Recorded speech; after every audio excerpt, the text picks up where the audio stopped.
Karibu katika Health Program na karibu katika hili darasa la dawa la tiba asili.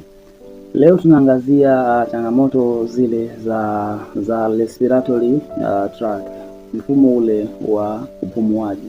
Kama una mtu ama una mtoto ama una mdogo yote yule ambaye ana changamoto ya kwenye mfumo wa upumuaji, hapo pengine hapumui vizuri au ana asma, kikohozi kikavu, labda koo lake lina shida kidogo, atumie mchanganyiko huu hapa utamsaidia, au mtengenezee mchanganyiko huu hapa wa dawa utamsaidia. Dawa ya asili isiyokuwa na kemikali yoyote ile.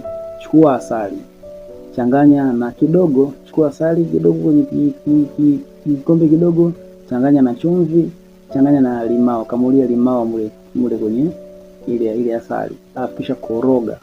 Baada ya hapo huo unatumia asubuhi na jioni kabla hujala na masaa kadhaa kuelekea kwenda kulala. Hii itakusaidia na utanishukuru kabisa na uhakika.